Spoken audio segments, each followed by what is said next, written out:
अस्सलाम वालेकुम प्यारी बहनों, प्यारे बच्चों, बड़े छोटो सबको अस्सलाम वालेकुम। आप सब कैसे हैं? उम्मीद है कि तुसी बिल्कुल ठीक होवोगे। मैं भी अल्हम्दुलिल्लाह अगे नालों बहुत बेहतर हाँ और अल्लाह दा लख लख बड़ी शुक्र अदा करना चाहिए। और मेरे भैनों जिन्हें लाइक शेयर नहीं किया वो सब तो पहले लाइक शेयर करो। फिर मैं तुहानू दसदी हाँ कि असी अज आलू मेथी बनाने लगे हाँ। यकीनन ने मेरिया भैनों ने कर दिता होगा। आओ तुहानू दसने असी कि असी किस तरीके नाल आलू मेथी रखांगे। हाँ जी, 2 किलो साढ़े को मेथी है। मेथी असी अच्छे तरीके ना धो ली है। हूँ असी ये थले नीचे अग जला देंगे और अग असी तेज ही रखांगे, हल्की नहीं करनी।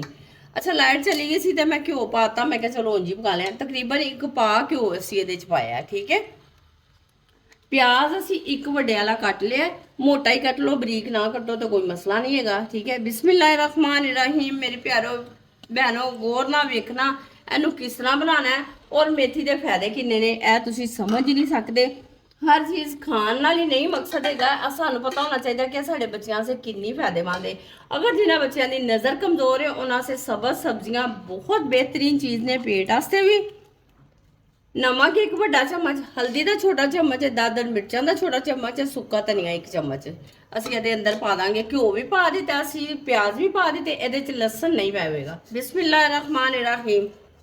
नाल ही रहना मेरी प्यारी प्यारी बहनों। मेरा गला खराब है, मेरी आवाज़ नहीं सही निकलती भाई, इस वास्ते लफज सही नहीं बोलिया जा रहा है। है जे टमाटर तकरीबन आधा किलो टमाटर ने और 8 हरिया मिर्चा ने। बिस्मिल्लाहिर्रहमानिर्रहीम। ए देखो ए माशाल्लाह टमाटर का ही पानी बन जाता। असी पानी क्यों पाना।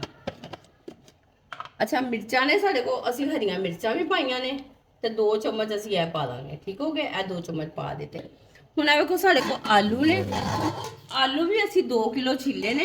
देखो कितना जबरदस्त साफ सुथरा। असी इनू कट के फिर भी 1 दफ़ा धोवांगे और जिस तरह ही पानी तकरीबन अद्धा गल जाएगी ना, इन फुल नहीं असी गालांगे कि इनू ज़्यादा भुनिए, ज़्यादा टाइम लाइए, अपना भी टाइम खर्च करिए और खाना भी सही ना बने। यह देखना कितनी ज़बरदस्त मेथी बनेगी। प्याज भी ये नज़र नहीं आएंगे। और प्यारे बच्चों, खाना जरूर बनाना सीखे। पढ़ाई अपनी जगह दे, पढ़ो भी जरूर, माँ बाप का अदब भी करो। हर काम इंसान को आना चाहिए। किसी वक्त भी कोई मसला बन जाए तो इंसान अपनी जिंदगी च कोई भी अपने आप को दिक्कत ना महसूस करे। ठीक है, जिस तरह ही है थोड़ी जी पकदी है फिर मैं तुहानू दसनी हाँ कि आलू किस तरह असी पाने ने। ये देखें मेथी हमारी का पानी खुशक हो गया है, घी हमारा ऊपर आ चुका है। इतना खुशक नहीं हुआ। इसी पानी में हमने ये आलू डाल देने हैं। ये देखें आलू मैंने काट के फिर धोए हैं, कितने ज़बरदस्त लगते पैने। एक आलू रह ही गया, चलो उसी बाद चो कट लाँगे, इतने रखने हैं। बिस्मिल्लाहिर्रहमानिर्रहीम। कितने सोने साफ सुथरे आलू ने धो के इन्हों पहले मैं कटिया, फिर इन्हों कट मोटे छिल के फिर इन्हों मैं दोबारा धोता है। तो देखो कितना ज़बरदस्त है। अच्छा, हूँ असी ये ना पानी नहीं पावांगे। ठीक हो गया। ये देखो हूँ अस इनू दरम्यानी अग ते पकना से छड़ देंगे। जिस तरह ये पानी खुशक होंगे बनाई होंगी है। फिर मैं तुहानू दिखानी हाँ। ऐ नहीं कि असीं इनू हुण रख देना। 20 मिनट च आलू गलने ने, असीं इनू कोई 2-3 मिनट बाद हिलाते रहांगे। ठीक हो गया। जिस तरह पकदी है फिर असीं दसदे। ये देखो माशाल्लाह, वेखो घ्यो कितना ज़बरदस्त घ्यो छुटिया जी, कितनी ज़बरदस्त आलू मेथी बनी है। देखो माशाल्लाह माशाल्लाह ज़बरदस्त। है देखो है। अच्छा देखो उस पानी से साड़ी मेथी भी गल गई, आलू भी गल गया, मेथी की भुनाई भी हो गई। और एक याद रखना, ये लसन पाइए ना तो लसन का वो टेस्ट नहीं आता, मेथी का अपना ही टेस्ट होंगे। माशाल्लाह माशाल्लाह देखो ज़बरदस्त। अच्छा जी, मेथी हूँ साड़ी तैयार हो गई है। एक थोड़ा जहा तुहाडे नाल होर शेयर करांगे। एक देखो आटा है। अच्छा, आटा गुनन लगे नमक तो हर घर च कोई ना कोई पा ही लैंदा है। माशाल्लाह 1 चम्मच नमक का पावांगे। कलवंजी ऐसी चीज़ है कि मौत तो सवा हर चीज़ का, हर दुख का, हर बीमारी का ये इलाज है। अपने बच्चों को जरूर आटे च दिया करो। देखो उस तरह के बच्चे नहीं खाते मगर इस तरह के बच्चे खा ही सकते हैं ना।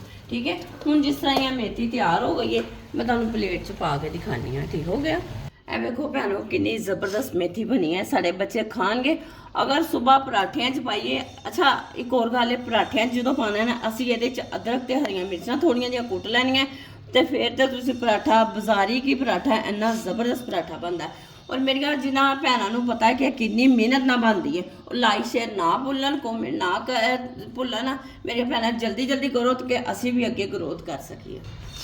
ਯਕੀਨਨ ਮੇਰੀਆਂ ਭੈਣਾਂ ਨੂੰ ਮੇਰੀ ਰੈਸਪੀ ਬਹੁਤ ਪਸੰਦ ਆਉਂਦੀ ਹੈ, ਮਗਰ ਮੈਂ ਕੁਦਰਤੀ ਗੱਲ ਹੈ ਜਦੋਂ ਚੈਨਲ ਬਣਾ ਲੈਣੀ ਆ ਕੋਈ ਨਾ ਕੋਈ ਮੇਰੇ ਨਾਲ ਮਸਲਾ ਬਣ ਜਾਂਦਾ। ਪਹਿਲੇ ਵੀ ਜਿਹੜਾ ਸੀ ਉਹ ਐਸੇ ਵਜ੍ਹਾ ਤੋਂ, ਹੁਣ ਮੇਰੀ ਪਸਲੀ ਟੁੱਟ ਗਈ, ਉਹ ਮਸਲਾ ਬਣ ਗਿਆ। ਔਰ ਸ਼ੁਕਰ ਅਲਹਮਦੁਲਿਲਾ ਮੈਂ ਹੁਣ ਠੀਕ ਆ। ਉਮੀਦ ਹੈ ਕਿ ਮੈਂ ਹੁਣ ਰੋਜ਼ਾਨਾ ਹੀ ਵੀਡੀਓ ਬਣਾਵਾਂਗੀ। ਔਰ ਮੇਰੀ ਵੀਡੀਓ ਲਾਈਕ ਸ਼ੇਅਰ ਜ਼ਰੂਰ ਕਰਨਾ। ਕੱਲ ਤੱਕ ਆਸੇ ਮੈਨੂੰ ਇਜਾਜ਼ਤ ਦਿਓ। ਅੱਲਾ ਹਾਫਿਜ਼।